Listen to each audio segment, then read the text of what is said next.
Started off as a PG podcast, but then Devin just kept on dropping shits and fucks, and now... That's right. We are live. The ghost faced himself, Brandon Tanev. This isn't like the start of last season when it was just, it looked like the Canucks were just a beer league team not playing defense at all. And just before Chris goes, no, I'm kidding, Chris, you can actually go now. no, hold on. Oh, we have to get more time for coming on late. So. I still had, hold on. All right. Chris go, and then I got something else to say at the end. So, an elf and a midget in 2 back-to-back games. Yeah, he's definitely on a friendship tour for sure. Saying, oh yeah, I'm okay with him being, the 6'7" defenseman. No! He is a AHL defenseman right now. Look, Shonky, don't mind Devin, okay? We all struggle with Devin, so you know. Well, hello, everyone, and welcome to the Shifts and Pucks podcast. You can, of course, follow us on Twitter at Shifts and Pucks. We're live on all the streams, facebook.com, Shifts and Pucks, Shifts and Pucks. You do have to be careful. YouTube.com, Shifts and Pucks. We're live on Twitch, Shifts and Pucks. We are also live on Twitter right now, twitter.com, Shifts and Pucks. And then later you can subscribe to wherever you get your audio, as we are here. And we say hello as it is Flames Wednesday, we'll be talking about the Flames today. We are expecting Devin to do what is called the wrestling run-in. That should be happening soon here. But Sean is here. Hello, Sean. Hello, Kevin. How are you? I'm good. It's kind of cold out here. And I say that, I understand. Let's look here. It is currently was -4 this morning. We're going to have a wind chill of like a -11 expected tonight, +1 right now. Seeing Edmonton's -13. It's not bad. What are you guys complaining about? It was nearly -40 with the wind chill this morning, Kev. That's what we're complaining about. Well, you guys also called summer in Winnipeg. Yeah, well, pretty much. Yes, actually, pretty accurate there. Yes. So we're not here to talk about the weather, though. We will get into a number of different things. Of course, if you missed it, we are also part of the Area 51 Sports Net Network. We made that announcement Monday. Sean Warren from Area 51 joined us as Area 51 has teamed up with ASTV, Amateur Sports TV. So we have like a whole new partnerships and stuff. So you'll be seeing our stuff on Area 51. You'll be seeing some of the Area 51 folks joining us on podcasts as well. So we are in day 3 of the new partnership. And I don't know, how do we feel? It's good. Yeah, like I said, it's still exciting to see what comes of this and extending the family out and everything. So it's still good. Yeah. All right. And so today what we've got, we'll talk a little Flames. We've got the return of Chris Tanev and Jacob Markstrom to Vancouver in front of fans. And it has been since February 8th, 2020, that there has been a full arena for the Calgary Flames and Vancouver Canucks. So it's almost over 2 years. We'll also talk about there has been some ruffle. Elliot Friedman ruffled both Leafs and Canucks Twitter. If Devin gets on, we'll hear his perspective on that. But maybe just before we start, we'll start with the Flames. The Flames lines today, by the way, at practice, no different than what they have been. Lindholm with Gaudreau and Tkachuk, Backlund, Mangiapane, and Coleman, Monahan, Lucic, and Toffoli, Ruzicka, Dubé, and Lewis, Richardson, and Ritchie are the extra forwards. The defense, Hanifin, Anderson, Shillington, Tanev, Zadorov, and Gabranson with Michael Stone there. Markstrom in the starters bench, and Dan Vladar backing up. And the other news we should touch on, actually, is the ex-general manager Bob Murray has been hired by the Flames as a scout. So of course, he had to resign from the Ducks on the 10th of November. And so he is part of the Flames as a scout, which is I just assuming he's just going to do some scouting, not a big, huge influence in the Flames organization. So I'm not super outraged, but it is a fascinating decision. Yeah, as far as I understand it, he's just going to be scouting in California. So he'll be watching Kings games, Ducks games, Sharks games, and all that. So and then probably maybe watching AHL games as well.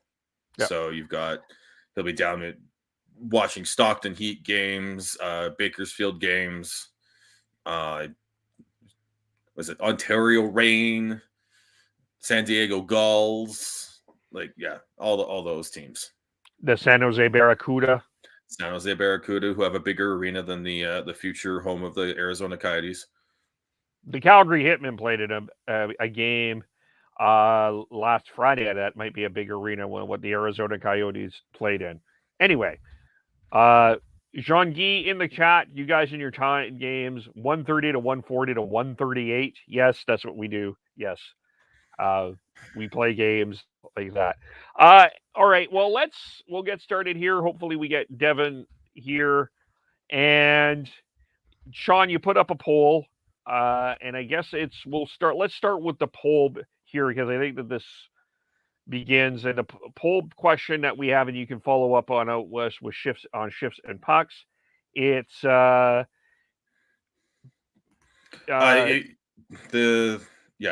poll is in a hard cap world, which the NHL is in. Should teams and fans expect their star players, or should teams? I think there's two ways to look at it, and I mean, just actually how I worded it is actually very important. So let me just quickly make sure I get that right, because wording is important. In a hard cap world of the NHL, is it fair to expect star players to take less to help build a winning team? I voted no, because, and the reason is to me, it's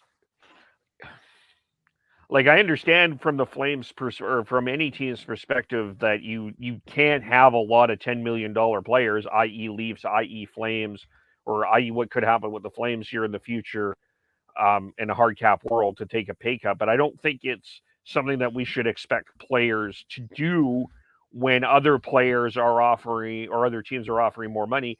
Like, if I was offered a job in one area and then someone was doubling my pay, would it be fair to me to turn that down because we have a chance to be a prosperous business company? Is that fair to me and my family and who I'm supposed to be supporting and my financial well-being? And I know that we're just in the cogs here, in terms, we're not rich or anything. We're not in the millionaire world. So, but still, if we don't expect us to do it, I don't think it's fair for us to expect players to do it. I will completely disagree with you there, Kevin. We're talking about players who are making millions of dollars. I'm saying star players. I'm talking about the difference between 7 million and 9 million. And one of the things is, it's on the team to convince them that that's the right job, the right thing to do. But I think it is fair to expect them. It's in the hard cap world. They have the luxury of playing hockey for a living. Something that I would love to do. And it is part, what also we talk about, Devin says this all the time, banners fly forever. You win a ring, you can show that off to anyone, and anyone that you want, and that adds some respect. And what's the difference? Is the difference between $9 million a year and $8 million a year, or $7.5 million a year versus 9, really going to change your lifestyle Well, I don't make $7 million, so I don't know. Exactly, but you look at that, like, just think of how, like, is that really going to change that big a lifestyle that much that you have to hardball it to a point where you're making it harder for your GM and your management team and the team and to put together a competitive team?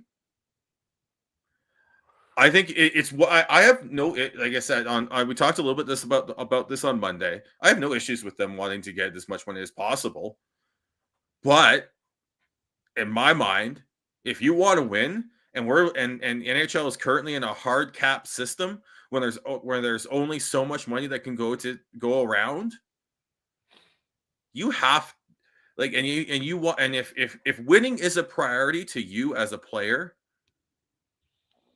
then you may have to take less. And I think it's fair to expect that if that is a priority for a player.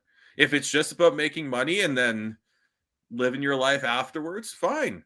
Nothing wrong with that. But if you say that you want to win, I feel there's expectations that come with that. And there's some selflessness that comes with that as well, because you need to find a way to put together the best roster on the ice in the NHL to have a chance. And when there's a hard cap limiting how you spend your money, how teams can spend their money, and if you're a top player who says that you want to win, then maybe you do have to take a cut for cutting it back from 9 million down to 8 million or whatever, because guess what? That opens up more money to surround you with better players, so that you can win more games and potentially win a cup. Okay, has that ever happened in the National Hockey League? Do we know of a player who has taken a pay cut? Who has taken less money than they're worth multiple times? Did it lead to a cup? It led to team success. Yes. Ryan Kessler took less because he knew that the Canucks were close, and they went all the way to Game 7 of the Stanley Cup Finals. There's no silver bullet. There's no automatic. You do this, you're going to win a cup in the NHL. Hockey is way too complicated, way too complex, way too interwoven for that to happen. But you have to put your team in the best position to succeed. And we talked about how Connor McDavid took less than he should have. If you're looking at just pure idea on that, it hasn't worked because guess what? The management's not there. Because again, like I said, it's too interwoven, too complex. Just having a star player take a little bit less isn't going to make you a contender, isn't going to make you a Stanley Cup winner, but it helps. Well, yeah, I guess the reason I say no is because it's not something that has necessarily, like you pulled up Ryan Kessler. That's almost 10 years ago. We don't see that kind of conversation happen a lot. We don't get that hometown discount conversation that happens. I mean, with, to touch on where we're at here, to just blend this into the Flames, when we touch on Johnny Gaudreau and Matthew Tkachuk, the Brinks truck is going to be backing up for Johnny Gaudreau. We know that. And look, if Johnny and the Flames don't have success in the playoffs, Johnny is going to take a lot of heat. And I think that will impact Johnny's decision whether to stay here or not. Now, there's a possibility if they get to the third round and they're like, we're that close, or we think we're getting closer, maybe Johnny takes less. But you mentioned Matthew in the last episode. And the Tkachuk family has never been known to expect her to take a pay cut. It's not been Keith Tkachuk's way. It wasn't Brady Tkachuk's way negotiating with Ottawa. I wouldn't suspect it will be Matthew's way. So I think that that's something that you have to kind of decide, I guess, from each individual player. And then the other problem with this is I don't think that the NHLPA is all that excited about superstar players deciding we're going to take a little bit less so we can win. And there's a bunch of issues with the listen. I'm no fan of what, for the most part, no fan of what the NHLPA has represented themselves. I don't necessarily. I think that they've done well. If you're a superstar in this league, the NHLPA has been fantastic in a lot of ways for you, for the most part. But if you're not in a superstar area, I don't think the NHLPA has been that great. And I think that I think it's. I guess my point is it's not been encouraged. And it's fascinating that it's not been encouraged when we talk about hockey being a team game in Canada and not about the individual. We hear that from many old school people. It's not a team game. So is it should it happen more? Probably. Is it fair to expect it? Not in this current climate. That's where I come out from. I don't care what the PA is doing because the PA is broken and it only cares about money. It doesn't care about the players' mental health. It doesn't care about the players who are victims from illegal hits. They only care about protecting the pocketbooks of the players. So there's an absolute flat. There's something wrong in the PA that needs to be fixed. I'm talking from a fan standpoint. I think fans should be like, if your team is good. This is where with the Flames one, it's a very interesting conversation because up until this season, they've floundered in mediocrity. They had a good run a few years back, but flamed out in the first round, losing to the Avalanche. Pun not intended. But and then they went into mediocrity for a while there, and now they're having another good season. If you have constant winning, and it's easier to ask for that. And I'll throw another one out. Patrice Bergeron, David Pastrnak. Like, Bergeron's cap hit is 6.875, and he signed that in he signed that in July 12th, 2013. It started in the 14-15 season. One of the biggest reasons why Boston has been able to stay competitive for the longest time is because they had their top players signed to sweetheart deals because they were able to sell them on winning and a culture that allows them to and they're like, well, what else do we want? Do we need to make another $1 to $2 million a season to be comfortable at living and playing hockey? Well, you did say something interesting there, though, and it's true with Bergeron, Pastrnak, and Marchand. And you can hate the Bruins all you want, but they have created a culture where you want to play there. Now, the Flames, I think, are in a place where they are progressing to a possible place where people want to play there. I do believe that that's been Tree Living's vision for a long time.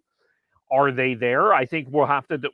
Too early to tell. We're still a couple months away from we're not even at the trade deadline yet. So I want to see where they're at the playoffs before I can determine that where the Flames are at in a hunky-dory position. But you said two important things here. You said culture and having the team sell you on the benefits of taking a pay cut. Now, the Leafs, in terms of signing free agents, did a good job with Joe Thornton, with Wayne Simmons. We have it, and Jason Spezza and Simmons probably took a lot less than they could have got in the open market because they wanted to play in Toronto. And I think that there's, people probably there's more players that want to play in Toronto because of that's been their dream. But it's about culture and it's about creating a winning environment. Too, right? And there's a lot of other things there that play into that in terms of that expectation. I think there should be expectations both ways, though. But what I'm trying to get at though is if your team is close and you have a couple star players coming up for that need new contracts, it's definitely, I think it's fair to expect that there should be that conversation about taking less, but it's fully 110% on the team and the franchise to sell the player on it. Yeah. Now, with Johnny, I think that with Johnny Gaudreau, though, this is a very different issue because he's an unrestricted free agent. He's got decisions to make. And I think that Brad Treliving, Daryl Sutter, and the Flames management group do have to sell him on the idea of staying in Calgary. And I think that will happen with playoff success. The issue with Matthew is a bit different. And there's two other issues with here. I don't think that anybody realistically, we don't hear Johnny Gaudreau in a captaincy conversation. I've never had Johnny Gaudreau as an idea of a captain. And have you? Just want to clarify. Would you put Johnny? Okay. So we put Johnny in a bit of a different place here. He's a face of the franchise, superstar player, dynamic. Maybe he might need a haircut, but face of the franchise. Matthew's a bit different because Matthew Tkachuk has portrayed himself as a leader of the team. Let's go back a couple years ago when they were in the bubble and Matthew is smashing things because he's out with a concussion and the Flames are eliminated with Dallas with that whole debacle of how the goaltending was handled in that whole game. We had the situation with the puck flip with Jake Muzzin a couple years ago, and people were calling for Matthew Tkachuk to wear the C. Mark Giordano leaves for expansion with the Kraken. We have no captain. There was a lot of people. We even had the discussion on our podcast when we were back. Remember the days when we were the hockey podcast, Sean? It just seems like 2 months ago. Anyway, we discussed Matthew Tkachuk being a captain. He is in a situation where he's going to have a qualifying offer. Now, I think that this is an interesting point. If he's a leader of this team, if he wants to be a leader, this is an opportunity to sacrifice here. See, I guess my issue is I don't expect him to I don't expect him to take less, but I would also admire him as a leader if he did. If that makes sense. No, that totally makes sense. I don't expect him to take less either. It's actually we go back and I'm pretty sure and I'm sure Devin has clips of me saying things that might contradict this, or he'll pull something up that or whatever, but I'm pretty sure I've been questioning the fact whether or not Matthew should be the next captain of the Flames throughout this whole discussion. For me, he's too much of a loose cannon. And I think you need someone a little, you do still need that emotional leader. Canucks have J.T.Miller, Flames have Matthew Tkachuk. I would say I would say Austin Matthews a little bit like that on the Leafs. He's got a little bit more fire to him in that aspect. Braden Point's that for the Lightning. If you want to go to the two-time defending Stanley Cup champs, they've got him. But it's you do need that, but I also think you need to make sure that you have a good, solid, sort of steadying captain more often than not. And I just don't see that being. I don't think see that being Matthew. And not to mention the fact that if you're going to be a captain, you need to be a little more selfless and not spend a whole summer negotiating down to the final penny of a contract negotiation. You should be able to get that contract done as quickly as possible I know a lot of like the way things are negotiated now. A lot of it is based off of deadlines, and even Bo Horvat went down to a bit of a deadline in when he signed his last contract too. But I still think there needs to be something like that. There needs to be some give and take. And if you want to be given the C, you have to take a bit of a pay cut, in my opinion, if you're Matthew Tkachuk. Well, let's bring, there's another perspective to this. In terms of what Matthew has been this year, I don't think this has been the Matthew of previous years. I think in a lot of ways his game has calmed down a lot. There's not been a lot of ruckuses and fruckuses with Matthew. He's been doing a little bit of the between the leg goals, I think, a little bit of it in inopportune times. I think it's, when it's 6-2, I don't think you need that seventh goal to go between the legs. I know it looks pretty cool, but it's calmed down. Now, and the other thing that I think plays well into this is Brady and Keith were not necessarily on great teams. Keith was with the Winnipeg Jets. When he was with the Jets, they were not Stanley Cup contenders. Brady and the Ottawa Senators are in rebuild. So you're probably in a position to take a little bit. You're going to fight a little bit more.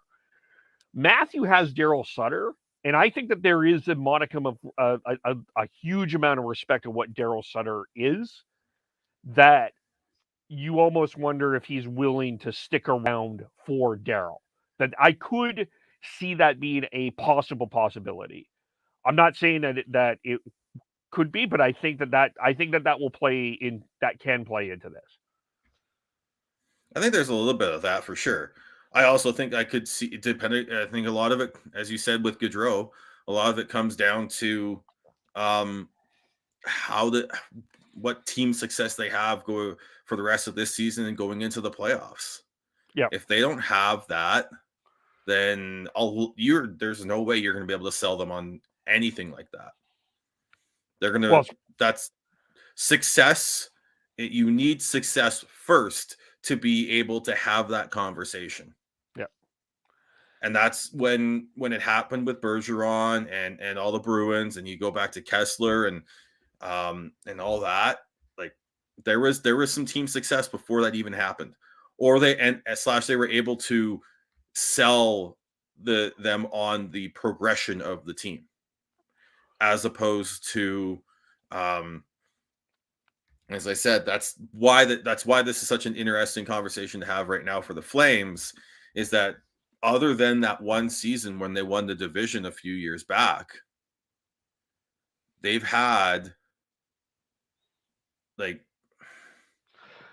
one first round win since 2004. Exactly. Like it's just been mediocrity for the better part of almost 20 years now. Yeah. Yeah. So it's not like they have a history of a recent history of success that they can say, look, we know how we this is where this team's going, and that we're good at that. Yeah. But again, it's all on the team to sell them on it. But I do think that in a hard cap world, if you want to win and you're a star player, whether it is a superstar or even like someone who's sort of a fringe first liner, that conversation does happen. And that there are contracts that have been done, and players have taken less to go to places that they think are better suited for them and that are better suited for winning than others. Yeah. Let's look at how the Flames have one right now. The Edmonton Oilers offered more money to Jacob Markstrom, and he still chose Calgary. So, yeah. So it does happen. You are able to talk to convince these players. So why can't it be for a star player that's re-signing with a team that's already built them up? We did forget one person that did take less money and stayed. and it was a few years ago. But Steven Stamkos stayed in Tampa as opposed to going to the Leafs, who offer. I think they were offering. They offered the Brinks trunk. I mean, it was almost a parade to Stamkos is coming to Toronto, and he chose Tampa. So that there is examples of it. But the other thing that I hope happens, and again, I think you and I do agree that the NHLPA is a disaster. I'm sorry, it is. But what would be nice is opportunities in contracts where, like in the NFL and other leagues, that you can restructure mid-contract to say, okay, let's just say for a second, let's throw Connor McDavid in this conversation. I'll take $2 million less for now, so we can get a goalie to actually save a puck. That there's opportunities during your contract, the time during your contract, that you can adjust. You can do a salary adjustment to help with the cap. Yeah, the problem with that is that the part that is the issue with this is you got hard cap with guaranteed contracts. Yeah. So there's no way to do that. And yeah, you do see that in the NFL where teams do renegotiate contracts to open up cap space. And the other thing, I believe the NFL is more about it's the salary that is the quote unquote cap hit in the NFL. So you could have someone whose salary is $6 million one year and $4 million the next, and the cap is $6 million in one and $4 million in the next. So it's a lot, and a lot of that restructuring and everything that happens there is just shuffling money around from year to year. So that's not something that can be done under the current CBA when it's the annual average that is the cap hit. So yeah, and I don't see Gary wanting that.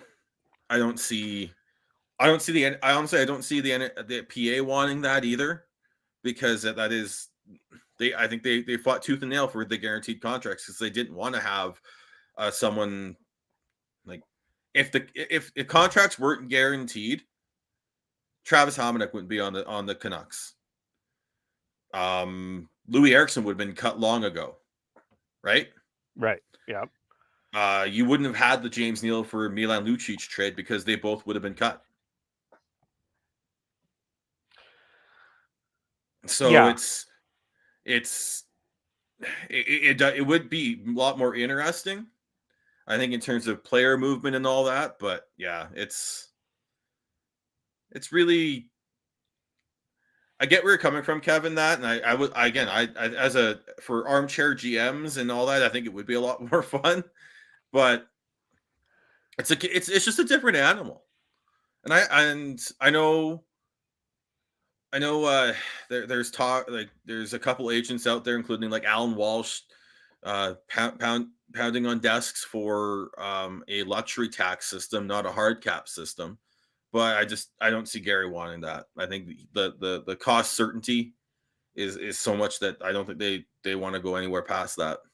Yeah, I think the current financial world would, or right now, that's where the NHL is at. But if there is a way that you could take from the contract and add some more endorsement deals to that's where NFL play in the NFL. Okay, they're losing $2 or $3 million here, but they're gaining $3 or $4 million from an endorsement deal. That's they're not really losing that money. They're just making it in a different area.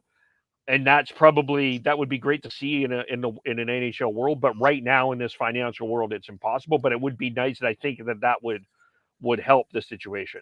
But again, the Oilers spent $2.1 million on Evander Kane and not getting a goalie. That's their problem. So that's all I'm saying. There, yeah. But in terms of captain, there is a name I am going to throw out here that I think should be in the conversation, and I think the Flames did the right thing. And I don't think we're going to see a captain this year. I think it will not be until next year, And I guess we'll see. And again, it's going to all depend what happens. But I'm going to throw his name in. I think Elias Lindholm has a chance to be captain. I think he's got a reasonable salary. I think it's very probable that he could spend a long time with the Flames. I think that's what is appearing to me. He's very he's already sacrificed his offense by moving to center, although he's scored in 8 or 9 straight games and he's still scoring. But his offensive numbers could be way up if he decided to be the right winger. He chose to be the center. He chose the harder road. And to me, he would be the guy, one of the guys that has to be in the conversation to wear the C. And I would argue is a better choice than Matthew Tkachuk. He's 27 years old. He's got 2 years left after this season under a contract. And then in 2 years, you can make, in the lead up to the 23-24 season, you can negotiate a contract extension with him. He's a better long-term fit I think the whole thing is they wanted to see some maturity from Matthew Tkachuk, because at 24, you're like, okay, he is the face of the franchise going forwards. And you it's kind of who you want to have as the captain. But I don't see it. I know I've seen people say Michael Backlund needs to be, but he's 32. And he's still playing pretty solid hockey, but he's not the player he used to be. And how many more miles are left on that body is my question. And yeah, he also has 2 years left at 5.35. But are you just going to make him captain for a couple of years? Or are you looking a little bit longer term here? And I think they should be looking longer term, and I think it's why they've held off, because they want to see that maturity from Matthew, and you have seen a little bit as you pointed out there, Kev. But I will say, going between the legs for goals and being a little flashy that way, there's nothing wrong with that at all. It's more the after whistle stuff. It's the being a little like it's putting your team in a bad position by being too emotional and everything. It's why I remember when the Canucks had that failed attempt at making Luongo the captain, and then they moved on to Henrik. And there's a lot of people screaming for Ryan Kessler to be captain. That would have been a mess just for the exact same reasons. Great alternate captain for sure, but I think someone who's going to be sort of the top of the pyramid in terms of the leadership structure within the roster, you need someone calming, and I think and Elias Lindholm would be a good pick. Yeah, I don't think it should I don't think it should be. I've never been a guy that believes it should necessarily be a face of the franchise guy that's captain, because I think that those are two different roles. And I think like Austin Matthews probably shouldn't be the captain of the Leafs because he's the face of the franchise. I think, I know that some Oiler fans will roll their eyes when I say this, but I think that that's a legitimate reason to find someone else other than Connor McDavid to wear the C, because I think it's a different role. Giordano, I don't think was truly the face of the Flames franchise. I don't think he was the guy that he wasn't the marketable guy. He was that stable leader. And I just think that's why I see Lindholm. And the only other person I could possibly, because he's here for a long time, is Blake Coleman. Maybe might be an interesting other option. But to me, I think Lindholm feels like the best option at this point. I think you can be the face of the franchise and the captain. There's nothing. There's nothing that stops anyone from doing that. Jarome McGinley, Henrik Sedin. But there is a difference though, because Jarome had Craig Conroy with him, and Henrik had Daniel. Nope. No. Well, I mean, the Sedins are different. They're twins. They're different. Okay. Yeah. But Iggy was the face of the franchise and the captain, and it didn't matter if he had Craig Conroy on there with him. He still would have been able to pull that off. It does take a special person to do that and a special player to do that, but you can still do that. Yeah, Ginlas are rare. But putting that much pressure on McDavid so early on was a mistake. Yeah, and yeah, Jerome was late 20s or mid 20s before they did that to him. Yeah, like, and then you look at, I'm trying to think of other sort of young, like Taves had Kane, so they kind of shared the load there. They Doughty and Kopitar shared the load there, and they had Dustin Brown as captain for a little bit. Well, Crosby's special, like that's, but it still can be done, is what I'm trying to say. But having a like quote unquote face of the franchise, like the superstar, like in the 90s, the Canucks had Trevor Linden as captain, and they had Pavel Bure as essentially the face of the franchise.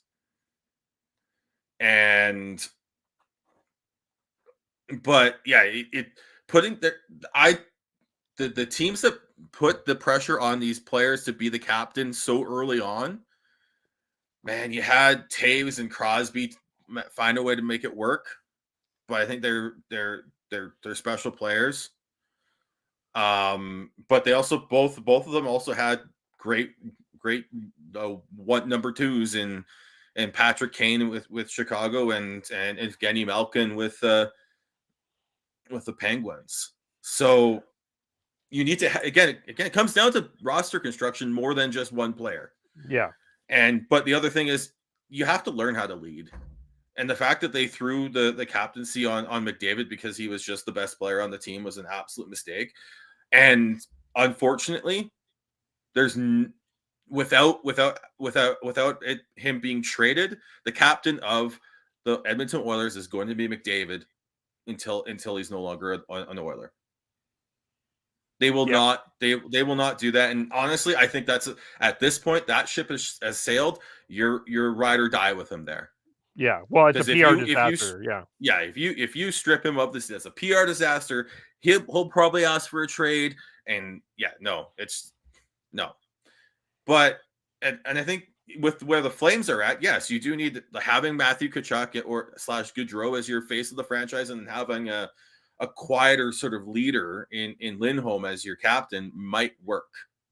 But you also had that with Giordano, and he had trouble reining that younger locker room in.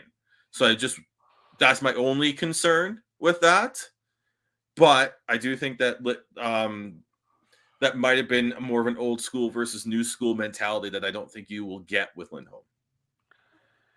Yeah, this looks like there is a different locker room right now. It looks like it's an older locker room. It seems like a little bit more mature right now, where it might be easier, or you don't necessarily need to rein everybody in. But again, we're not in the locker room, and we don't know, and this is all going to have to depend on how the Flames do in the playoffs. Because I think ultimately that's the playoffs are the key. I mean, I think it's great that the Flames are on a 10-game winning streak. Don't get me wrong; it's great that they're in first place, and it's all champagnes and unicorns and sunshine and rainbows. But it's still about it is about the playoffs for the Calgary Flames. And Daryl Sutter has said the same thing. Daryl Sutter was asked about the 10-game win streak. He says would be much better in the playoffs. The other thing too is we're also taught, like with Tkachuk, naming Tkachuk as you said that they're an older team. Yeah. Matthew Tkachuk is the 4th youngest skater on this team. 5th youngest player, but you're also including backup goaltender Dan Vladar in that. Yeah. So leader, you need to learn how to lead, and you need to learn how to gain that respect of the locker room. And I honestly think after last season, there was a lot of repairing to be done between Tkachuk and the rest of the locker room in terms of having that respect so that if he ever got the C, that they would listen to him. And I'm sure there's not a rift in there. I'm just saying that in terms of what happened last year with the stick flipping, like the glove throw incident with the puck flip incident. Jeez. Yeah. I'm mixing up all the different ones there. Like the glove throw incident with Muzzin, or the puck flip incident with Muzzin. Puck, yeah. Like and the fact that they weren't sort of backing him up and him trying to create a brouhaha. That wasn't the style of that team then. And that team, while changed under Daryl Sutter, I still don't think that's in them either. Yeah, you'll have a big heavyweight tilt with Milan Lucic. Okay. But this team really, especially up front, this team really isn't a team that's going to muck it up the way Tkachuk would want to muck it up. And if he's going to be your captain, then he would need to realize that and change, and not necessarily change his game, but change the expectations. And I think that was a bit of a realization moment for him there and the team. Well, we're going to see what the Flames are about the next, I think, 1, 2, 3, 4, 5, 6, 7 games here. You've got the Canucks tomorrow. You've got back-to-back with the Wild, Saturday in Calgary, Tuesday in Minnesota. You've got the Canadiens coming on Thursday. That's the return of Tyler Pitlick. You got Colorado next Saturday. You got the Oilers next Monday, and you've got the Capitals on Tuesday, and then you've got the Lightning. So if this team is everything, this will be the time, especially with some of the players on some of these teams. You've got Evander Kane that's supposed to be pushy. You've got Ryan Hartman in the Wild that's going to be pushy. You've got Tom Wilson on the Capitals, and you've got the defending Stanley Cup champions. If this team does have this grit, we'll find out the next little bit. I think this will different tell us grit, though. I think it's just it's a different style of it, and I think it's just if it was up to Matthew Tkachuk, it would be you'd face wash and you'd create havoc after every whistle. Every game would take 3.5 hours to play because you'd have to spend 30 seconds to 2 minutes trying to clear out after whistles. But that's just not the way this team is, and honestly, it's not the way Daryl would want to play either. You want to play hard, you want to play gritty between the whistles, and then stand up when needed. But if you're going to try and create that energy, after whistles, that's wasted energy. Yeah. But in terms of it's my point is this is going to get harder. I'm like the Kraken game, that was a harder game. Winnipeg, that was a tough game, and it's just going to get harder. Tomorrow is going to get tougher with the Canucks. We got the skate jersey. I think that there's going to be a lot of emotion. We got the full fans there. We'll touch on that in a second. But you've got the Oilers who are coming too. It's now we'll see where the Flames are at. Yep. Yeah. But they've won 10 in a row. To borrow a line from the amazing 80s Calgary Flames song, you can't touch a flame when it's red hot. Well, you haven't been able to touch the Flames over the past 10 games. We've won them all. But usually that means there's at least a little bit of a slip coming at some point. And how they recover from that and try and keep building on what they've started to do will determine a lot in terms of playoff position and how Flames fans and the management should feel going into the trade deadline and the playoffs. Yeah, exactly. A couple of other things to touch on with the Flames. Tyler Toffoli has spent it's been just a little over a week, 9 days since that trade. I think he's looked fine. Nothing spectacular, but I think he's just provided some really solid work. The one goal against Columbus on his debut, and then the empty net goal. I think he's provided some quiet work there. Nothing spectacular, but I think what they've expected from Tyler Toffoli. Yeah, he's been Tyler Toffoli. Honestly, that's what you've been That's what they got him for, and that's what they're getting. It's you'll get some good goals here and there, more often than not. But a lot of the reason why you got him is because he's a competent 200-foot player. Yeah, and I think the interesting thing is Dubé and Lucic switching spots. Monahan with Lucic and Toffoli right now, Ruzicka, Dubé, and Lewis. But I think that's more where the Flames are at with Dylan Dubé than anything else. But so we'll see there. But the other thing tomorrow, it's as mentioned, we mentioned this earlier. It is the first game in front of full fans, not half fans, that the Calgary Flames and Vancouver Canucks will play since February 8th, 2020. And of course, this is also the first time in front of fans that Chris Tanev and Jacob Markstrom will be playing in front of the Rogers Arena crowd in Flames colors.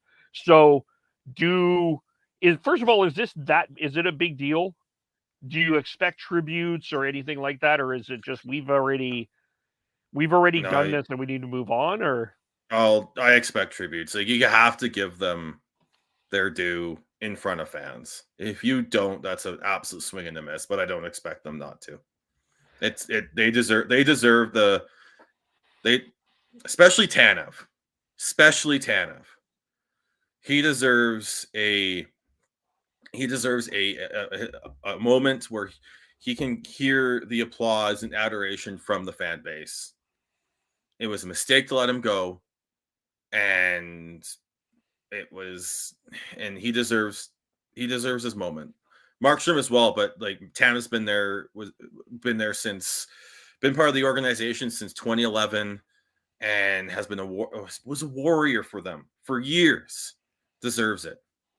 Just because they did it in front of an empty stadium back during the pandemic doesn't count to me. You have to give him his due in front of fans, and Markstrom too. Yeah, I don't disagree. I think it is. I think it's going to be special probably for everyone involved. I'll be interested to see what the fans do. I think they cheer. I think they both get cheers. But I do 100%. There's no 100%. The issue there was nothing. No fans wanted, like there will be full on gratitude for them. The issue was not with them; it was with the old regime, with Benning and co. The only thing I'm just wondering though is who the team that they ended up signing with. Look, there will be a couple idiots out there, but there always are. But they're getting 100% like standing ovation. I hope so. I really do. 100%. There's not a doubt in my mind that they're getting that. Okay. Well, you've heard it here first. Sorry, Kev. I know you like to try and think things through, but like honestly, why wouldn't they? Like, just because you signed with the Flames doesn't mean that, right? They've already come on. They didn't leave. Those two bled Canucks colors for as long as they possibly could. And the only reason that they did not come back was because of cap issues and managerial crap. That's the only reason. If Jim Rutherford was in charge of that and they were able to find, they should have found room for Tanev. We look back, hindsight's 2020, and Canucks fans realize that too. Like, moving on from Markstrom was the right move because you had Demko and you had you had the expansion draft to think about. But like both were huge warriors for the Canucks organization, and just because they signed with the Flames because the team wasn't able to keep them shouldn't be held against them at all. Especially when it was such a mess managerially in that time. Well, yeah, and I don't disagree with you. I'm just wondering where the fan base is going to be at. But Tanev was a warrior for the Canucks for years. And yeah, they both deserve a standing ovation. I hope they get a standing ovation. I hope they get that emotional return that the Flames gave Mark Giordano when he returned this last Saturday with the Kraken. I still think 5 should be retired. I've had some people disagree with me, but I don't think anyone should wear 5 again. I'm not saying that Tanev and Markstrom's numbers need to be retired, but I do think Tanev, both of them deserve some respect for what they've done, for sure. I'll disagree with you on Giordano's number being retired for the Flames. He was the captain during the most mediocre, one of the most mediocre times in the franchise history. No.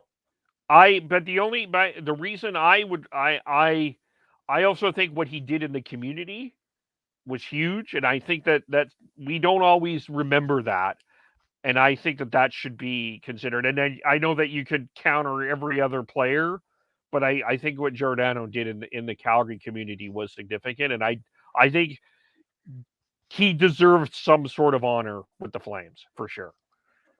Oh, he'll get some sort of honor for sure. There's always forever a Flame and all that as well, right? Oh, no. There's nothing wrong with that. Having a secondary thing that you can the ones who work quite. It's the forever a Flame thing. Oh my God, no. They need to, and I know they're moving on from it, but they need to find something else. Well, whatever. But you need to have that second tier, like the Canucks have the Ring of Honor, right? You can still wear 14, but Alex Burrows is up there because of what he meant to the fan base. That's exactly where Giordano should be, in my opinion. Well, we'll have that debate in the future. Is there anything else on the Flames that we need to talk about? As I said, we talked about Lindholm and how hot he's been too, right? Like he's been juiced up, man. He just continues to find ways to score. Everyone talks about how like his offensive game has taken a back seat. I don't think it has. I think he's been playing responsible hockey, and when he's able to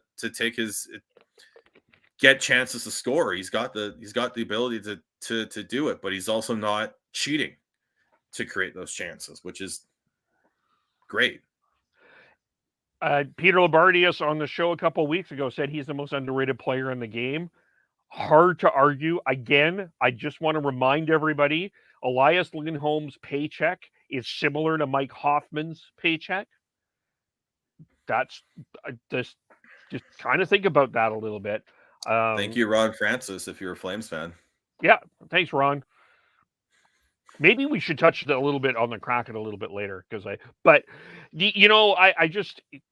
think the guy should be in the Selke conversation.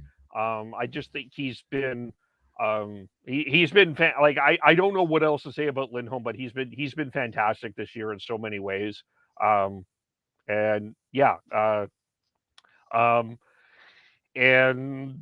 think the Flames are looking good, but as mentioned, this next little stretch is what's going to be interesting for me. It's not that the Flames have had an easy schedule, because I wouldn't say that, but we're going to have a more intense game schedule. The Wild are a really tough team, but they can be inconsistent. You got the Stanley Cup champs. The Oilers will come in and they'll be all fired up. So, and you got tomorrow. So this next little bit is where I think we'll see with the Flames. Well, it's about when they stop, when this streak ends, how quickly they can get rolling again. Yeah. Yep. And I think they possibly could lose tomorrow. I'd like that. Sure. Fair enough. Well, let's move on to other NHL. But before we do that, let's talk about the Pig and Duke. And then I have an announcement. Sorry, I didn't get a chance to tell you. I got an announcement from the WHL that I want to quickly, WHL on Area 51, that I want to quickly just point out after you do the Pig and Duke. All right. Yeah. So for everyone who's been watching, listening, you already know this, but we've partnered with the Pig and Duke pubs here in Calgary to be part of their Pig and Puck Club. They have 2 locations where you can go and join the Pig and Puck Club. The downtown location at 503 4th Ave Southwest, and the neighborhood pub at 1312 12th Ave Southwest. And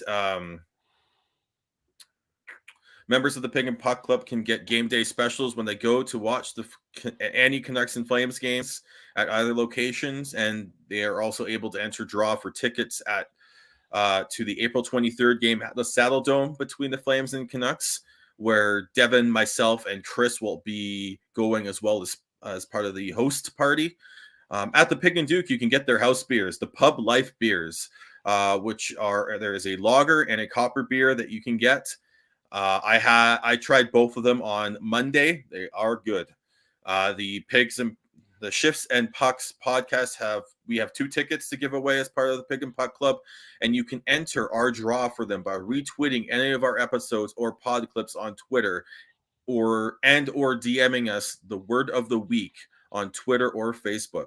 Any retweet will gain you 1 entry, and any DM of the word of the week will gain you 3 entries.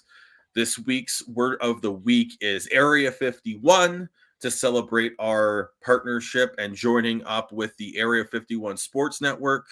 And we want to thank Stephen and Joe and everyone at the Pig and Duke for supporting the podcast. And we would like to encourage everyone who is in Calgary on the weekend of March 11th and 12th to go to the Pig and Duke and help them celebrate their 10th anniversary. The 12th Ave location has been around for 10 years, and I cannot believe it. There we go.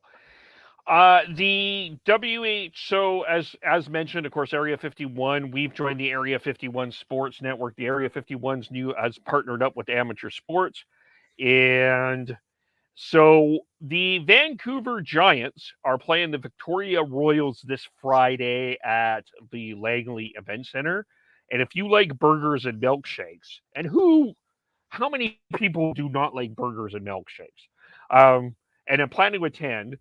Adam Kurzenblatt, writer who covers WHL on Area 51 and covers the Giants, says if you can guess how many shots on goal the Giants will get in the first period, you could win a free burger and milkshake courtesy of WHL on Area 51. If you are the closest, Adam will buy you a burger and milkshake from Triple Rose during the second intermission. Comment below. It's on Twitter at WHL on A51. And don't forget to keep your eyes peeled. There are apparently more contests coming. So look out for that. So the Giants are playing the Royals. How many shots on goal could get you burgers and milkshakes? Not bad. There we go. All right. Let's start. Can we start with J.T.Miller here? Sure. Too bad we don't. I wish we had Devin for this, because I think that there's 2 different perspectives that can happen on this. And Elliot Friedman sent another. I think Elliot Friedman, one of his things in his job description is throw Twitter bombs into Canucks Twitter, cause explosion, come back later. But I think this time what he did is he threw the Twitter bomb in Leafs Twitter and then Canucks Twitter, and both of them have just went nuts. Because Elliot Friedman said yesterday that there's a possibility, he didn't say probable, that J.T.Miller is on the target for the Leafs as a possible trade potential. Now, apparently some Leafs, I didn't see the specific tweet that has gotten Canucks Twitter all riled up, because apparently there was a trade proposal from somebody who just insulted the Canucks Twitter verse, and I didn't see it. But a lot of Canucks Twitter have responded with some tweets. So, let's start here. Would you see J.T.Miller in a Leafs jersey? Is that somewhere that you could see this? Do you see this happening? Is there a fit? I think he's exactly what the Leafs need, honestly, up front. I think he can play center, he can play wing, add some energy to the top 6. Yeah, he'd be a great fit for them if they could find a way to fit it cap wise, which would be a challenge. I guess it all comes down to what Muzzin's status is, and if they think that he won't be back till the playoffs, that opens up a bunch. That opens up. See, how much does that open up? Sorry. Why is it not coming up here? Where is he? My bad. I died on that. No worries, but it opens up like about $5 million, right? So, which is kind of what you need to make it work for a J.T.Miller. But the cost is going to be high. Like, there's a lot of talk about like there's like how Rangers were saying that they don't want to see like their top prospects go, but it's going to take a first round pick, a top prospect, and a roster player to make the deal happen, right? I think that's we still said that that's what's going to happen, right? We look at the Tyler Toffoli trade. You had a first round pick, you had a B level prospect, and a roster player. Now that roster player in Tyler Pitlick wasn't much, but you'll need that to make the cap work likely. So, and if I'm the Canucks, first off, get better soon, Rodion Amarov. Yeah, that needs to be said first. So unfortunately, that like he would have been near the top of prospects I'd be wanting if I was the Canucks. But now I think it's down to one of Topi Niemela or Nick Robertson. And if the Leafs are not willing to give up either of those, then sorry, we're moving on. There's not good trade partners, because if you're trading J.T.Miller, you have it's going to be multiple teams interested, and you should be able to get a top prospect. I went through what the Rangers did with Rick Nash and J.T.Miller and Ryan McDonough last episode, and why, like, at that point you're like, okay, you have to get a good prospect and a first round pick for J.T.Miller, let alone probably like I said, a roster player to make the cap work. So what if that's the case? Like, even we're likely looking at probably Alex Kerfoot to be part of it, if not Justin Holl. One of those two is going to have to be involved. One of those, like I said, one of those prospects are going to have to be involved, because there's no one else that really. I look at their prospect pool and AHL players and all that. Is there anyone else that I think? No. There's no one else that is available that is in their system that makes me want, that I would want at this point. So if you're not willing to give up a top Nick Robertson or a Topi Niemela, then sorry, there's no deal to be had here. Did you see what I never saw the trade, and I don't care what like random Twitter people to put out for it doesn't sound offers. like it was it doesn't sound like this was a random person, though. It sounded like it was someone with some Leaf clout that did this, and I don't know. Leaf clout, okay. Was it Jeff O'Neill? Sorry, but come on, like, honestly, like I gotta bite my We're gonna bite my tongue.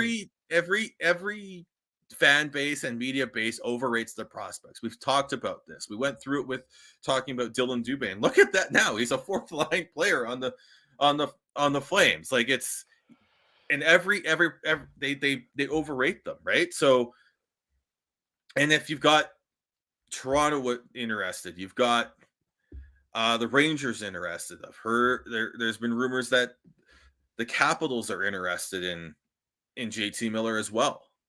You're gonna have multiple teams involved, so you're gonna be able to drive the price up. So if I'm Patrick Alvin and Jim Rutherford and that whole management team, I'm eyeing players that I want and saying, if you aren't willing to give me those players, and that there's no reason for us to continue talking.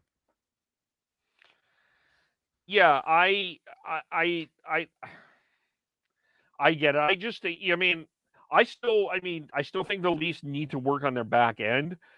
So for me, I don't want to speak for Devin, but it's tough for me to give up a Liljegren or a Rasmus Sandin in a trade right now. when I don't know what's happening with Muzzin. So that makes it tough for J.T. Miller now. Now off season, I think I could see that matchup happening, that trade happening in the off season. But we've already discussed that I think J.T. Miller happens more in the off season than in season. But I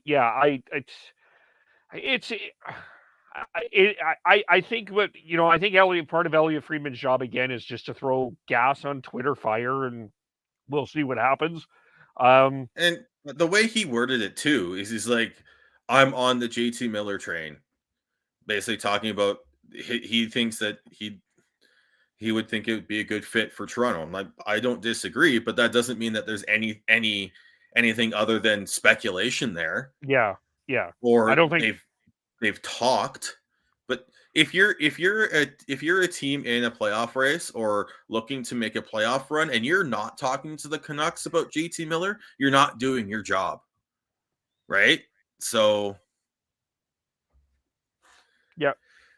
But if I said, right now I still think the Rangers make the most sense for the Canucks if you can make a deal work, especially if you can convince them to put Braden Schneider in there.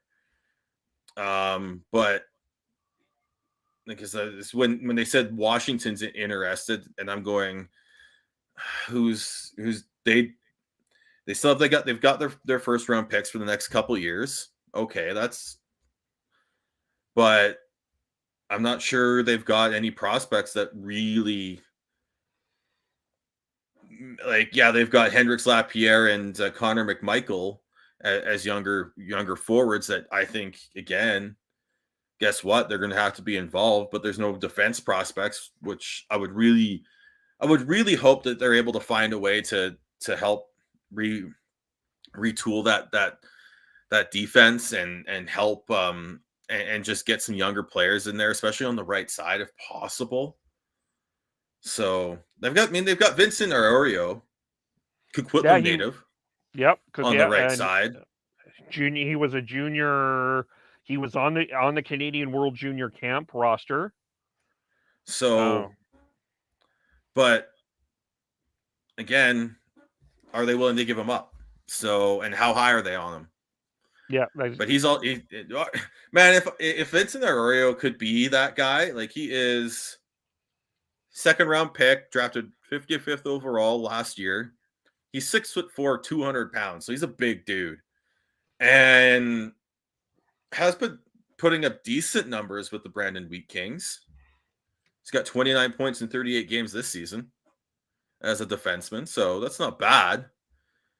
But again, that's why one of the things why I think this is everyone's like clamoring for a JT Miller trade here for the Canucks.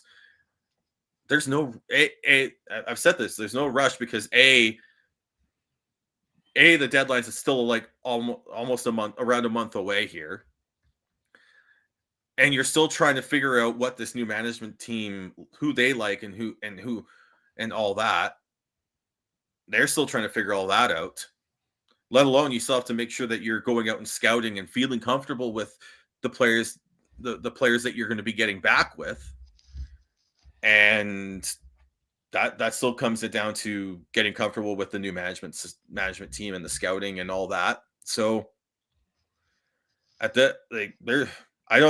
know everyone's clamoring and there's new rumors with JT Miller every day or every couple days, but I don't see it imminent. I don't see it being something that happens right away, unless someone offers Connor McDavid for him. Yeah, well, Bruce Boudreau said if they got Connor McDavid for JT Miller, he would be okay with that. Yeah, and unless someone comes out of nowhere and completely overpays and hands them gold on a platter, and the platter's gold, and it comes with a scratch card that is guaranteed gold as well. You're waiting to see what other teams come in because except we know the Rangers have interest. I wouldn't be surprised if Toronto has significant interest. I wouldn't be surprised if Washington has significant interest. And you go from there and wait to see how many more other teams might have interest. Maybe Nashville does. They could have some they're playing quite well. They could feel like they could use a J.T.Miller. I know the Devils have had a rough season, but Miller's signed for next year. I wonder if they think that next year's their year, and they Well, want let to me get throw in on another J.T. team. Miller now. Okay, well, let me throw just another team into this mix here, just for the hell of it. Because we talked about this. Johnny's successful. Johnny and the Flames have a good run. The Flyers can't get Johnny, and they are going to go all in. They've already kind of stated that there's no rebuild in Philadelphia. And I'm throwing Philadelphia in here because they do have a defenseman that I think a lot of people should have a really good look at. And again, I know that I'm going to show my WHL bias here again, Sean, but Ethan Sampson from the Prince George Cougars is a player that I think the Canucks should have a good look at. Right shot defenseman. Don't remember the size of him. Very mobile, moves the puck really well. I think that is a prospect that the Canucks should be looking at. He is a guy that I think would fit what the Canucks are looking for in terms of defense. Very similar to Vincent Iorio, but that's a guy that I think could be a fit if you're looking for a prospect. So I am going to throw. Yeah, as a prospect, my only issue with that is he's 18, and we all know how long defense take to develop. And I think that's the big twist, and then the big unknown in terms of this is how is Jim Rutherford going to retool this blue line and set them up for success long term. And maybe it is adding an 18, 19-year-old defenseman to it. We're looking at, he is 6'3", 183, shoots right, was a 6th round pick, 174th overall. So I don't know how quickly he from last year. So I don't know how quickly he's gone up in the ranks in terms of that. As you said, Kev, you do have a WHL bias, and I'll tease you about it from time to time, but you've watched him, so I haven't. But that's my only question is how quickly has he gone up? Because he was only a 6th round pick, right? So. And the other thing with this too that plays well into this isn't with this draft. There will be some defensemen. There is some good defensemen that are going to be available if you can get another 1st round pick. Again, because I cover WHL, I bring this up. Kevin Korchinski is a guy that I think a lot of people are high on the Seattle Thunderbirds. There's I like it on the Saskatoon Blades defenseman that's coming up here. There is a couple of defensemen that in this draft that if you can get that extra 1st round pick, that's a good, you're going to get a high-end prospect, a top-end prospect in a trade. So, and I do think you do need to fill that prospect cupboard. So, and that, they do need to add picks, add prospects. But you have to. That's where the scouting comes in. I know a lot of people love wanting the picks because then you control who that pick is, right?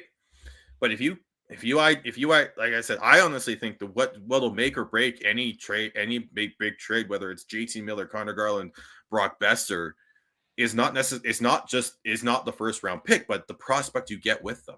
Yeah, because you get a 1st round pick, you have to nail that, but that's on you. But if you can get as I said, go look back at that Rick Nash trade to Boston, where it's essentially the Rangers essentially got 2 key players on their blue line right now, 4 years later, and Keandre Miller and Ryan Lindgren. And if they can find a way to do that and maybe get like a 19, 20, 21-year-old defenseman, and in 2 years is a top 4 defenseman for them, and then you get a 1st round pick that you pick best player available, and maybe they're stepping in 3-4 years, that'd be fantastic. So and IDing players like an Iorio or a as you said, what was his name there, Kevin? Ethan Sampson. And maybe it's underwhelming for us fans right now, but it could be something that works in the long term. I can't remember how well Ryan Lindgren was thought of back in 2018, but you look at him now. He's a good sort of number 4 defenseman. Yeah. So, yeah. Well, there's also, and again, there's Denton Matachuk in this draft. Michael Bushinger of the Guelph Storm is on that draft list. Maverick Lamoureux from Drummondville. Owen Pickering is another guy. There is some good defensemen in this draft in the later ends. So but you're right. Yeah, I think we're agreeing, and I'm just showing off my WH. I'm just selling you on WHL stuff. The Blades defenseman, by the way, that I was blanking on is Tanner Molendek, which apparently he is moving up the charts and as well from the Saskatoon Blades. So, yeah, okay. Yeah, because they've got him, and they've got Charlie Wright that I know is a draft eligible as well. So, yeah. I was trying to figure it out, and I saw multiple names, so I couldn't figure it out. Yeah. I was like, yeah. But yeah, so yeah, it'll be interesting to see, and we miss you, Devin. That's what I'm going to say. Yeah, we had this whole conversation, and it did trend to the Canucks side because we don't have Devin here to rein us back to the Leafs side a little bit. But listen, I honestly think that a Miller trade to the Leafs would make sense. It could be a bigger trade too. Like they could still get a depth defenseman back, right? Friedman mentioned this morning Luke Shen could be a name also to watch with the Leafs as a possible inclusion. That there could be some sense there. If you're moving a Rasmus Sandin or a Lindgren out, or even a Justin Holl out, like you might want a cheaper right side defenseman back. Unfortunately, Kyle Burrows is now injured and not an option, but Luke Shen could work. I think that'd be tough, but if you're getting a young right shot defenseman back in Liljegren, I don't see why you wouldn't think about that. I wouldn't be surprised if Travis Hamonick's name gets in this somehow also, only because look, I know that he's would prefer to play west, but Winnipeg and Toronto, it's not that far of a travel. And I just wonder, with everything that's happened in Vancouver, if maybe getting a fresher, different perspective could help him out. I mean, I wouldn't be surprised if if Rutherford's able to trade Hamonic away for a 7th round pick, I would be happy, because just getting that cap off the books for next season would be a huge win. Yeah. The problem with the Canucks blue line, and I said that's why it's such an it's kind of what the retooling of that blue line is so interesting, because they've got so much money locked up into it long term. Tucker Poolman's got another 3 years at $2.5 million, which is not horrible. I keep saying this. People have lumped him into other signings just because of the term, and he's being paid as a bottom pair defenseman, like a 4 or 5 defenseman, most likely like a 5, and he's fine. Yeah, it's a year too long, but whatever. The issue is more you have Hamonic locked up for another year at $3 million, a $3 million cap it. Getting him, but he's been outplayed by Luke Shen. He's been outplayed by Kyle Burrows. He's been outplayed by Tucker Poolman. And all 3 of them have been less headaches. Yeah. Not the best word to use when talking with Tucker Poolman right now, and I apologize for that. But it's but you also have Tyler Myers on the right side making $6 million. Like, there's way too much money locked up on players who are not difference makers on that blue line right now. Like, even though like OEL looked good without Quinn Hughes, but they need to find a way to make OEL productive offensively when he's not getting first power play unit minutes. And if they can, then that contract will be fine, at least for the next couple years. So it's 2024 and after that I'm concerned about for sure. But retooling that blue line is huge. And if you can find a way to add a couple young defensemen that can come in and make more of those Myers, those players expendable. And honestly, I don't think Myers is untradeable at this point. No, I could see it. 2 years left at $6 million, but he's still a top 4 defenseman. And yes, he's a chaos giraffe, and he gets lambasted by Canucks fans way too much. But I don't think he's untradeable with 2 years left. Not at all.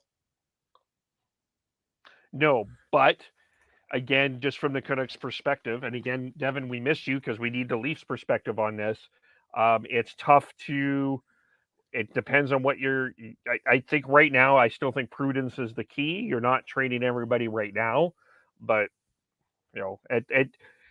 what this does is it allows us as podcast content creators to have discussions. It allows the sports radio talk show hosts to have some discussions. But that doesn't necessarily mean that there's smoke in the campfire. Mm-hmm.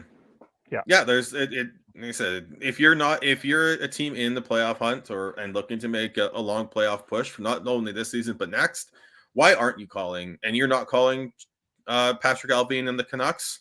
Why aren't you doing that? Yeah, you need to be doing your job. Yeah. But we'll have Devin. We'll be back on Monday, we hope, for sure. And just a busy time for him at this particular point. We'll touch just quickly on Nathan MacKinnon. He didn't on Monday. There was a swing of a stick at an official during the Colorado-Boston game, and I think it was the right call not giving him any discipline, because it appeared to me that it was not intentional.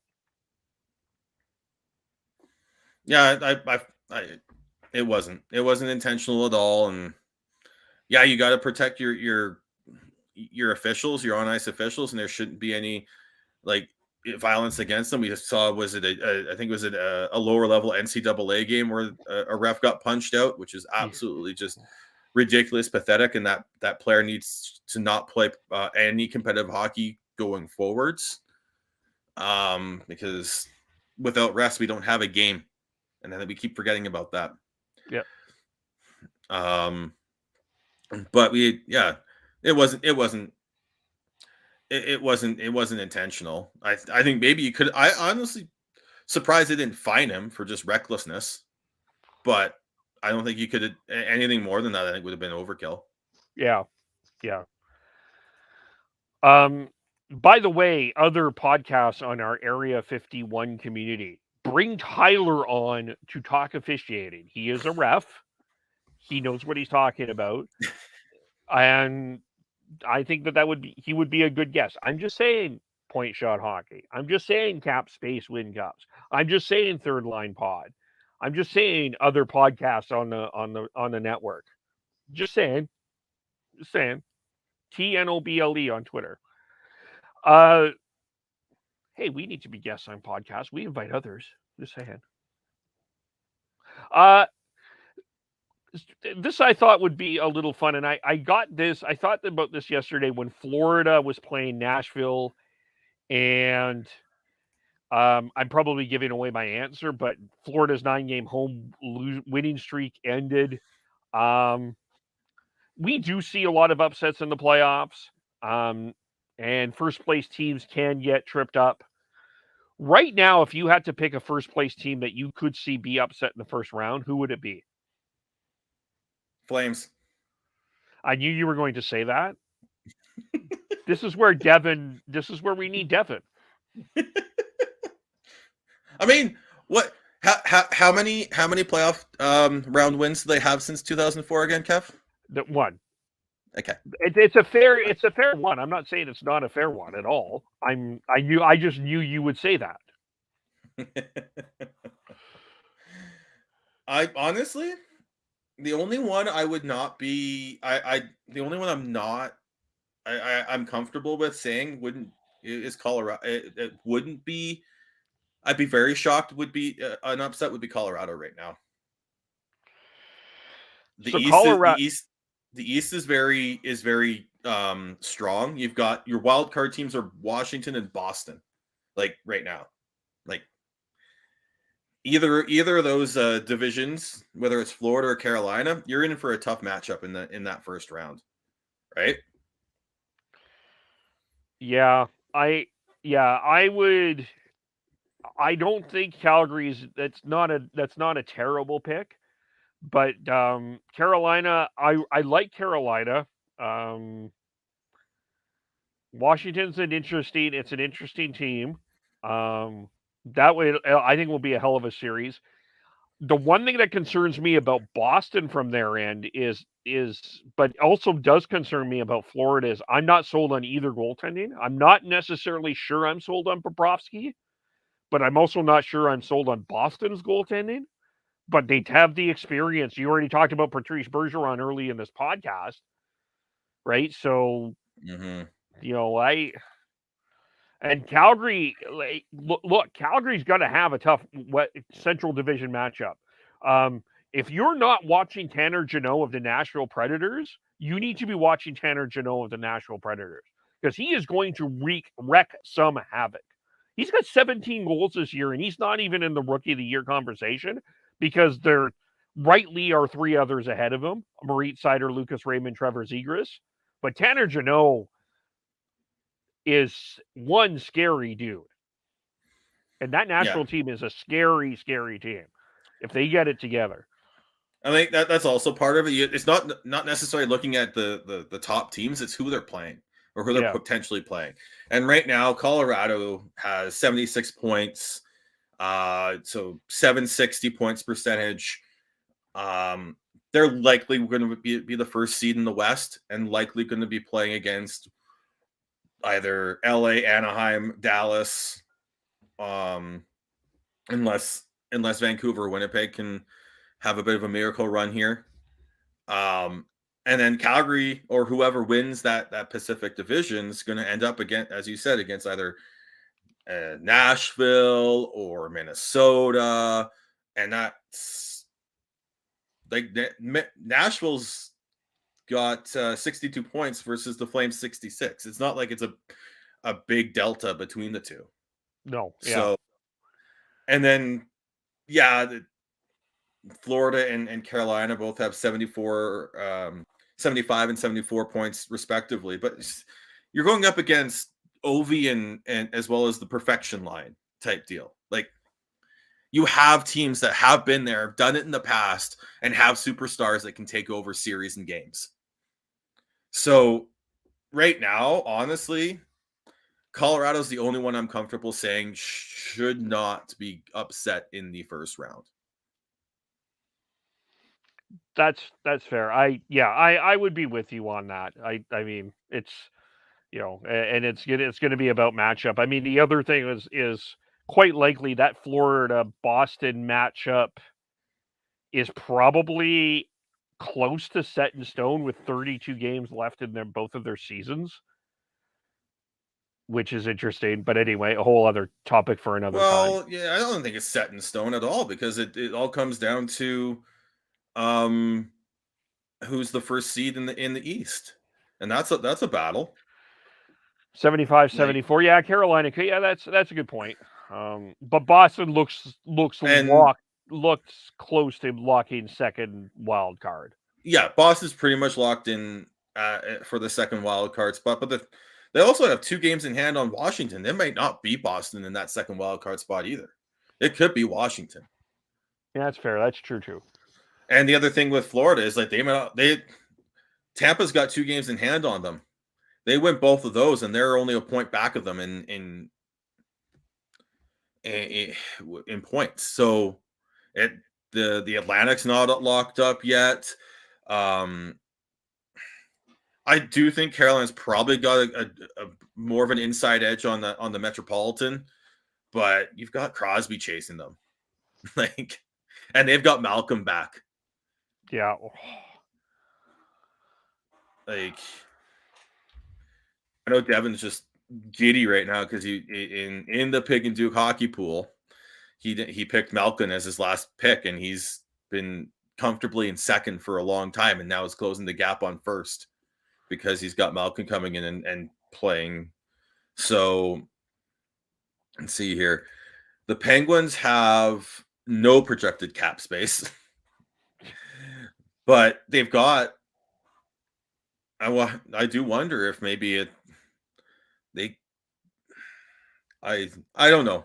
I'm trying to see if there's any option for them to maybe try and make a move to maybe add some more depth up front or some depth on the blue line, but I don't know how they make that work. But you never count out Crosby.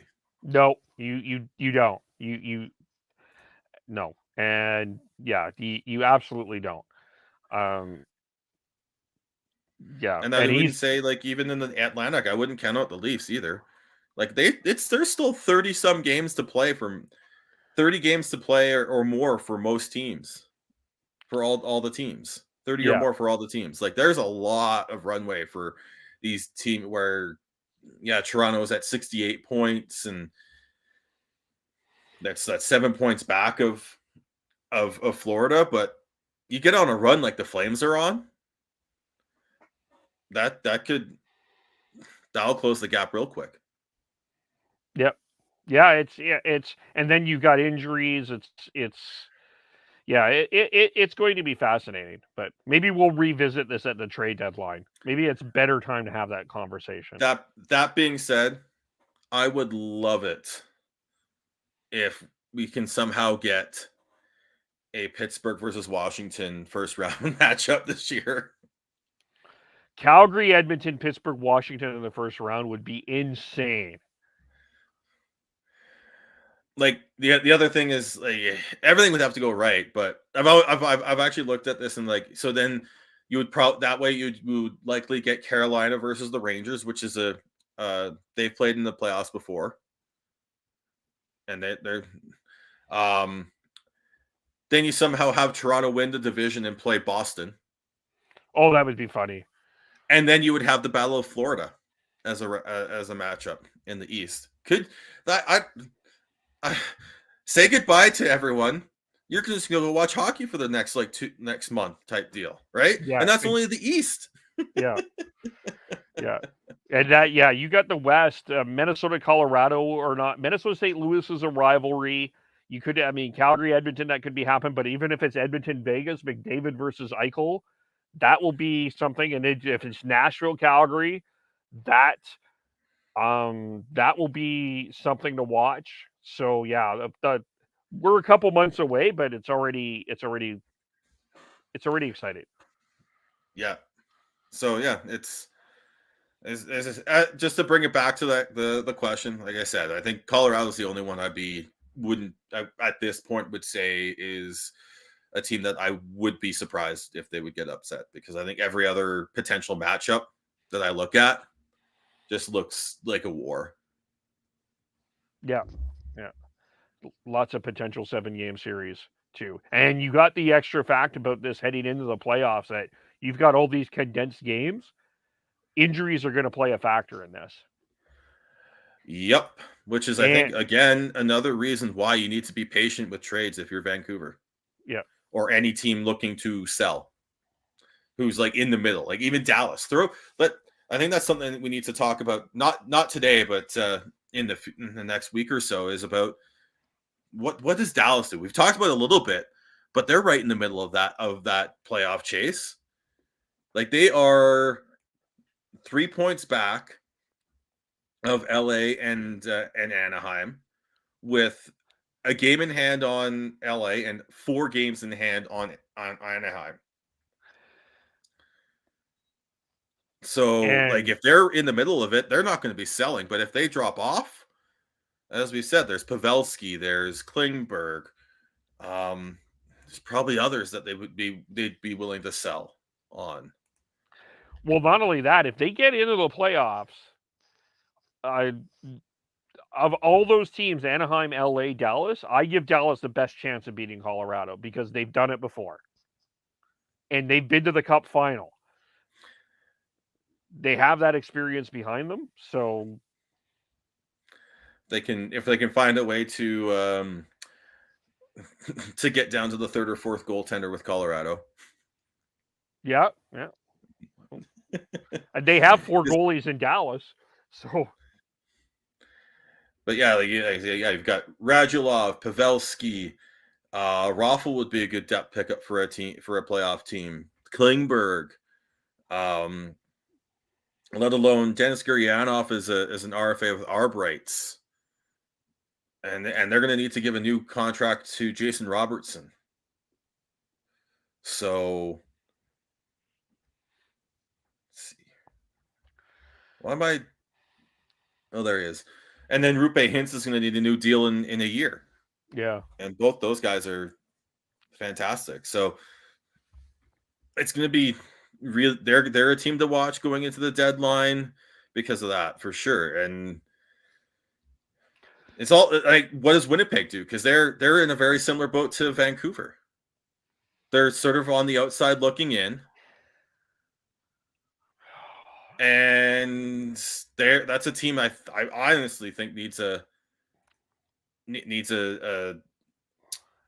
change. But if they're hanging on at the end for the last playoff spot come the deadline, they're not going to be moving. But if they aren't, I could see them trying to make a move. But I think that's more of an off-season stuff for them. But yeah, because what they've got, Pierre-Luc Dubois needs a new deal. He's had a renaissance season, as I said he would. Sean remembers things that he says when are right, but he doesn't remember other things that were mentioned. But Andrew Kopp and Paul Stastny would be huge additions to any playoff team. So yeah, that's why it's like, be patient and wait till because I think once with this compressed schedule, we are going to see some injuries, and I think you might see some teams get a little bit desperate if they're in the middle of a playoff hunt. One other team, just before I move on here, one other team that I'm absolutely fascinated on watch is the Kraken, because that is such an interesting. I didn't expect them to be a playoff team, but I did not expect them to be this bad, because I do think they have some good players on that team. Like Yanni Gord, I would think is an untouchable, or should be an untouchable in Seattle. I mean, no, I don't know who's going to be wanting that contract.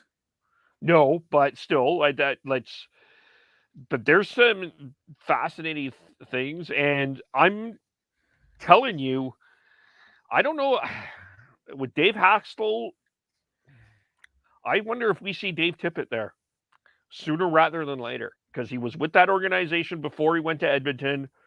To me, what I'm seeing, not sure he's the right coach for that team.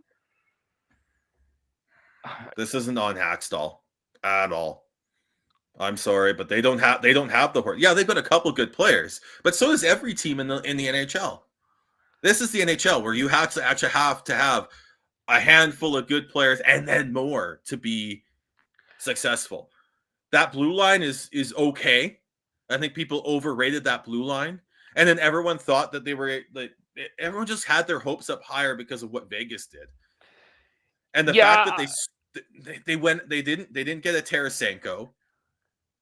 They didn't, that was a huge miss. I know. I know. Hindsight's 2020, and Vince Dunn's been okay for them, solid. But they don't have outside. They don't have a top end anyone I would consider a first line player. They got some really good second liners, Jared McCann's having a hell of a season. Yep, 21 goals. Yeah, but they don't have anyone up front that's going to scare you or intimidate you offensively. Even in that in the first year with Vegas, one of the biggest things they were able to get with Riley Smith, Jonathan Marchessault. And then they found chemistry with William Karlsson, and you had a first line. Vegas doesn't. Seattle doesn't have that. Yeah, and then I think they and then same thing. That Grubauer contract is just brutal. Like I think they expected him to be the Vezina guy that was behind a very, very, very good team in Colorado last year. And when you don't have that top, when you don't have that as good a team in front of you, you're going to look worse. And I wouldn't say he's been bad, but it's just locking up. Good. He hasn't been good enough. But locking up not only him at 5.9 for another 5 years after this, and you still have Chris Driedger locked up at 3.5 for another 2. I think I'm interested to see what they do as well there, Kev, because you've got my boy Callie Yarncroc, and you've got Marcus Johansson. That would be good depth adds for any team. Mason Appleton. Mason Appleton is a RFA with ARB rights.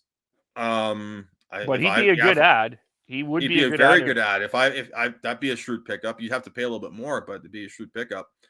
Right, and then they've got some, as you said, Kev, they've got some good players, but the mix isn't there, and the mix isn't there, and I don't think that's necessarily Dave Haxtell's fault. Yeah, sometimes it is easy to blame I don't know. I think it's an interesting place, and I watched the game last night when they were playing the Islanders. By the way, can we just take a quick second to congratulate Zdeno Chara, whose next game, like it or not, sets the record for games played by an NHL defenseman. And just I watched that game, and the atmosphere in that building. Yeah, it's there. Like when they scored that first goal, when it was 4-1. The atmosphere came back, but you didn't hear the grooves that you heard earlier in the year. It's not the same. I'm feeling like the honeymoons is starting to be a touch over, and it's because they're not winning, which is fair, but they're not scoring, which is worse, especially in an expansion place where you need to provide some excitement. That makes it tough. Ryan Donato would also be a really shrewd pickup by someone. And I think honestly, that's if I'm Ron Francis and you're trying to build for the future, you got Matty Beniers coming, and you have to find a way to start selling hope. You gotta find a way to load up on picks going into this draft and next. Yeah. So what they do with Mark Giordano is going to be very interesting, because it's just, I bet you that they are going to try and have a very high price, but is Mark Giordano worth it at this point? It is up for debate. Who they keep out of these, all their younger players who are all RFAs with ARB rights, with McCann, Appleton, Donato, Morgan Geekie, will be very interesting. See if they move on from one or any of them. If I'm honestly, as much as you want to kind of keep things young and you want to keep people interested, I honestly think you need to sell high on at least one of those. Maybe it's because you've got, I'm trying to look at their. Who's you got McCann. I honestly, sell high on McCann would be a very smart move if you're just looking at asset management and and all that. Donato's been what? Is he 11 goals, 18 points? He's a -16.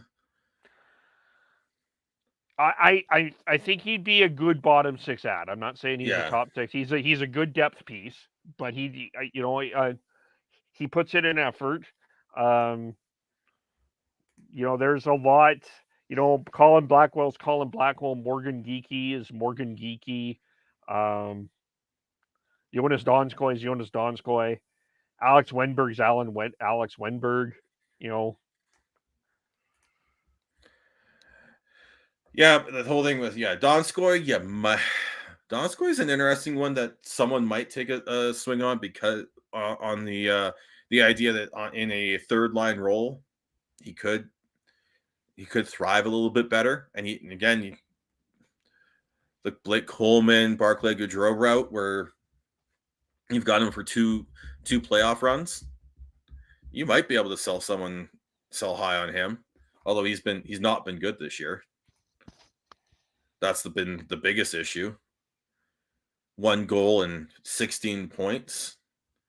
He had more goals in 51 games than he has points in 51 games this year.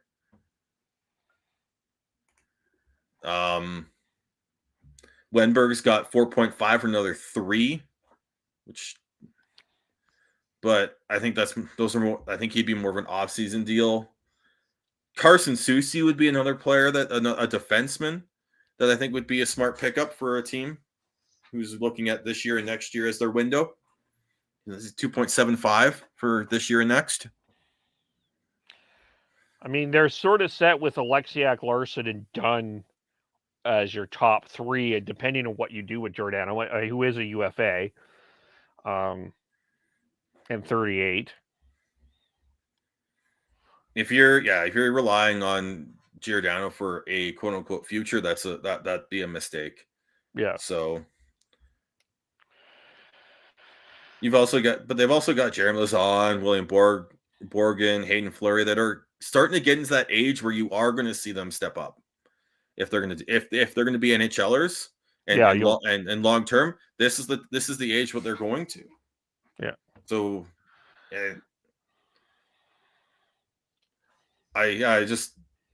you're right. They are a team to watch, and it's not just for the rentals.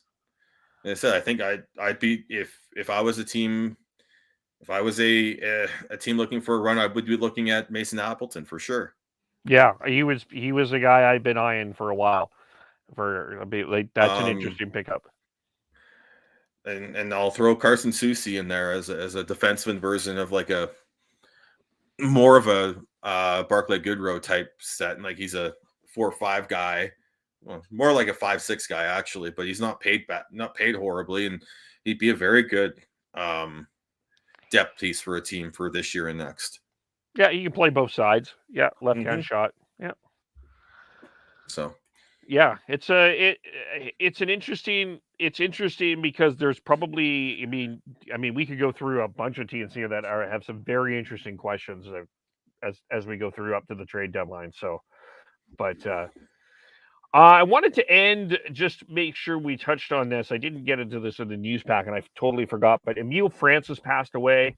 He coached the Rangers from 65 to 75, coached the Blues from 76 to 83, got to a cup final with the Rangers in 72, played, actually, funny enough, he played in WHL, AHL.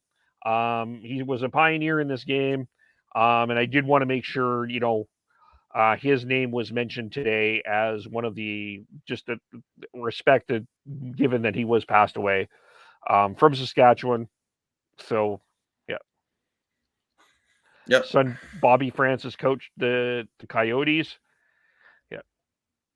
Yeah. And one more thing here while we're doing Flames talk, although we didn't talk.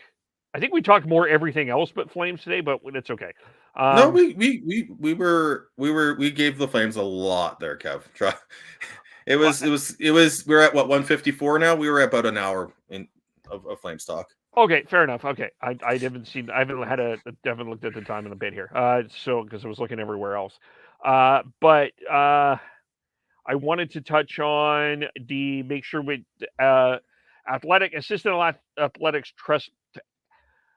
assistant athletic therapist James Borelli was diagnosed with an aggressive form of leukemia. So just wanted to make sure we wish him well too. That was tweeted out this morning from the Flames. So They've got stickers on their helmets.